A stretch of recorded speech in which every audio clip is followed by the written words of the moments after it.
பயங்கரவாத அமைப்புகளுக்கு இளைஞர்களை சேர்த்தது தொடர்பாக சென்னை, தஞ்சை, ஈரோடு உள்ளிட்ட 10 இடங்களில் என்ஐஏ அதிகாரிகள் நேற்று முன்தினம் அதிரடி சோதனை நடத்தினர். இது தொடர்பாக 2 கைது செய்யப்பட்டனர். கைதானவர்கள் நீதிமன்றத்தில் ஆஜர்படுத்தப்பட்டனர்.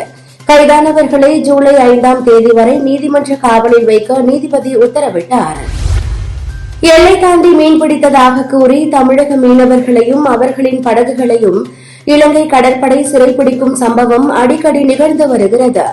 அந்த வகையில் எல்லை தாண்டி மீன்பிடித்ததாக இலங்கை கடற்படை 25 மீனவர்களை சிறைப்பிடித்து உள்ளது. இதற்கு எதிர்ப்பு தெரிவித்தும் இலங்கை கடற்படையை கண்டித்தும் கைதான மீனவர்களை உடனடியாக விடுதலை செய்ய வேண்டியும் மத்திய மாநில அரசுகள் நடவடிக்கை எடுக்க வலியுறுத்தி ஜூலை 5ஆம் தேதி மீனவர்கள் சார்பில் ரயில் மறியல் போராட்டம் நடைபெற இருக்கிறது. இந்தியாவின் பிரபல தொழிலதிபர் மற்றும் கிங்பிஷர் நிறுவன உரிமையாளர் விஜய் மல்லையா தற்போது வெளிநாட்டில் வசித்து வருகிறார். இந்தியன் ஓவர்சீஸ் வங்கியிடம் இருந்து வாங்கிய 180 கோடி கடனை திரும்ப செலுத்தாத வழக்கில் விஜய் மல்லையாவிற்கு மும்பை சிபிஐ சிறப்பு நீதிமன்றத்தால் ஜாமீனில் வெளிவர முடியாத வாரண்ட் பிறப்பிக்கப்பட்டு உள்ளது.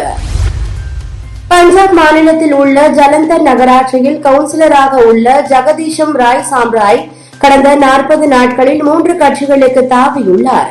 காங்கிரஸ் கட்சியிலிருந்து பாஜகவுக்கு தாவி பிரச்சாரத்தில் ஈடுபட்ட இவர் நேற்று அம்மாநில முதலமைச்சரை சந்தித்து ஆம் ஆத்மி கட்சியில் சேர்ந்துள்ளார். ரஷ்யா, உக்ரைன் இடையிலான போர் கடந்த 3 ஆண்டுகளாக நீடித்து வருகிறது. இந்நிலையில் உக்ரைனின் கிழக்கு பகுதியில் உள்ள 2 கிராமங்களை ரஷ்ய ராணுவம் கைப்பற்றியுள்ளதாக தகவல் வெளியாகியுள்ளது. எனினும் இதனை உக்ரைன் பகிரங்கமாக மறுத்து உள்ளது. கென்யாவில் அரசுக்கு எதிராக பொதுமக்கள் நடத்திய போராட்டத்தில் மொத்தம் 39 பேர் உயிரிழந்ததாக தகவல் வெளியாகியுள்ளது. இதனை மனித உரிமைகள் ஆணையம் உறுதிப்படுத்தி இருப்பதாகவும் கூறப்படுகிறது. யூரோ கோப்பை 2024 கால்பந்து தொடரில் நேற்றைய போட்டியில் போர்ச்சுகல் மற்றும் ஸ்லோவேனியா அணிகள் மோதின. இந்த போட்டியில் பெனால்டி முறையில் கிடைத்த வாய்ப்பில் தனது முதலாவது கோலை அடிக்க முயன்ற கிறிஸ்டியானோ ரொனால்டோவின் முயற்சியை ஸ்லோவேனியா கோல் கீப்பர் ஜான் முறியடித்தார். கோலை மிஸ் செய்த அதிர்ச்சியில் ரொனால்டோ கண்ணீர் சிந்தினார்.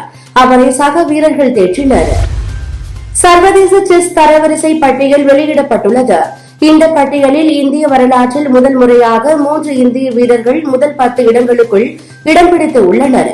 இந்திய வீரர் அர்ஜுன் எரிகைசி 4ஆம் இடத்திலும், தமிழக வீரர்களாக குகேஷ் 7வது இடத்திலும், பிரக்ஞானந்தா 8ஆம் இடத்திலும் உள்ளனர்.